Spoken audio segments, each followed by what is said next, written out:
Kia ora everybody, Chris Farhi here from the Bayleys Insights Data team. We've got Ankur Dakwale. In this video, we'll give you a quick update on the latest activity in the housing market as we head into the month of August 2023. So first off, Ankur, we've got the latest REINZ housing market statistics. Now these stats are more positive than I guess what we've been seeing over the earlier course of this year. So what have we got in the latest stats? So the latest REINZ stats we have for June 2023 show that the number of sales are up on 12 months. So from June 2022, we're up 15%. We had 5,629 sales across New Zealand. Last year was slow, and the latest result shows that we're between a weak year and a typical year, so we're on the way up, and the majority of the sales volume increase has been in Auckland. The median house price remains stable at $780,000, which has now been stable or rising for the past 5 months. Yeah, so it's interesting starting to see at that real high level improvement in sales volumes coming through, actual evidence of that now, and then that price trend sort of flat or slightly increasing for a while now, which is cool. And so that's $780,000, Ankur. If we went around New Zealand, what can we actually buy for that price? Yeah, so in Auckland, for that price, you can see 2C bar 15 Fleet Street and Eden Terrace. This was described incredible parkside buying, and got to be quick for that. 2 bedrooms, 2 bathroom apartment sold by Jono King from Bayleys and Ponsonby. And then down in Taupo, you could have had 11 Balmoral Drive, and so this was described as easy living, quiet location, 3 bedrooms, 2 bathrooms on 659 square metres. This was sold by Grant Bailey and Claire Bailey from Bayleys in Taupo. And last up, down in the South Island, we have 3 Plantation Road in Wanaka. Now this was described as a classic Kiwi do-up in the heart of Wanaka. 3 bedrooms, 1 bathroom on 549 square metres. This was sold by Sharon Donnelly and Scott McGowan from Bayleys in Wanaka. Yeah, and that Wanaka sale is quite interesting because it shows the strength of that market and I guess how it's starting to become really differentiated on price. Then moving away from those sort of New Zealand stats and jumping into the regions, the house price index becomes useful for this because it adjusts for the quality of homes that have sold in any particular month. And so if you look at the New Zealand results, they were slightly up, which is positive, but Ankur, the regional results are a bit more mixed. Yeah, so we had some noticeable rises in 5 regions. These are including Auckland, Bay of Plenty, and Wellington. Other regions were either flat or very slightly down. Yeah, and so that's quite exciting to see Auckland and Wellington starting to increase on prices over that past month, given that they were the first markets to really have a strong correction in this latest downturn. Now with those house price indices, we can expect the results will probably bounce around for a little while, so it might take us a bit of time just to cement in exactly where that trend is sitting. And I guess the question that we have is how quickly prices might pick back up, like whether it'll be a slow burn or whether it might be quite a quick correction. Now that said, turning to activity levels, so we're starting to see quite a bit of commentary in the market around a listing squeeze coming through with fewer new listings coming to market against an uptick in demand. So we're likely to see a bit of improvement in activity, but that sales volumes might actually be constrained by the number of listings available for sale, which is a bit of a problem.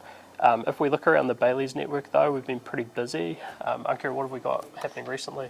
So across the Bayleys network, the Bayleys agents have been working on one of New Zealand's most viewed homes on one roof. Now this was 290 Motapu Bay Road in Marlborough Sounds. Now this is a 5-bedroom, 3-bathroom home on 4,227 square metres. This was marketed by Will Porter, Bailey Dew and Glenn Dick from Bayleys in Marlborough. That property has now sold. And then going down to Christchurch, we had Adam Hazelwood from Bayleys Mirabale in the news talking about the boost in auction activity. An example featured in there was the auction of a Ngahiri Street home in Fendleton. So this one had multiple bidders at auction and actually sold under the hammer at a price of $3.2 million, well into that prime space for the Christchurch market. And last up in the news, helping a media power couple sell a converted church. This has been marketed by Kirsten Bishop and Chris Bell from Bayleys in Auckland Central. This is 7 Clarks Lane in Hobsonville. It's 2 bedrooms, 2 bathrooms. Like I mentioned, it's a renovated church sitting on 1,998 square metres of land. And so turning to the outlook for the housing market, if you went back in time, like the past 12 months, we've seen this downward trend in prices, and a lot of that was driven by higher interest rates and uncertainty around interest rates. Now, if we start to break down those 2 items around the trend and also interest rates, in terms of the trend, we're starting to see some signs of recovery. Now, if you went back over the past couple of months, we've seen this change in tone, particularly in media reporting, starting to talk much more about the recovery and much less about the downturn, which is good. We're actually now starting to see some evidence come through the sales stats that we featured earlier in terms of that price trend improving, sales volume starting to improve, particularly in those key cities like Auckland and Wellington. And so that is generally positive. If we then turn to interest rates, so Ankur, over the past couple of weeks, we've had the latest inflation data come through. Yeah, so we have had this inflation data, and as the commentators have predicted, it's down from its peak in March 2023, from 6.9% to 6% in the 12 months of June 2023 now. Now this is good because they're in line with the Reserve Bank's projections, and this means that the interest rates will probably remain stable. Yeah, and so that's quite important because I think if you went back 12 months ago, there was a bit of concern that inflation might go crazy, interest rates would then go out of control, and so we're now actually starting to see some evidence that things are getting under control, so that's a good thing. The other thing which is coming through the market, which a lot of commentators are downplaying at the moment, is this big surge in migration. And so, Ankur, what do we know about the migration surge? Yeah, so migration has had a massive comeback since the pandemic.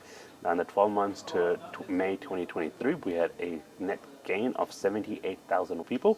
Now, these are mostly non-citizens coming into the country, mainly from China, India, Philippines, and South Africa. Yeah, and so it's kind of interesting because these migrants will obviously come into the country, they need somewhere to live, and they'll more than likely rent first, given the foreign buyer ban. So that's why a lot of commentators are downplaying the impact on the housing market. That said, if we go over to Australia, our global partner Knight Frank recently released some research about what's happening over there, and what they've found is that the migration surge coming through Australia is leading to a super tight rental market, which is then pushing first home buyers to start to act on buying a property. So we might start to see that come through the New Zealand market as well. And of course, the other thing that's sitting out there is over the next couple of months, we'll have the election. Yeah. Now, we believe that this is unlikely to lead to any slowdown in the market. Sometimes you'll hear people talk about the volumes maybe holding off as the election uncertainty comes through.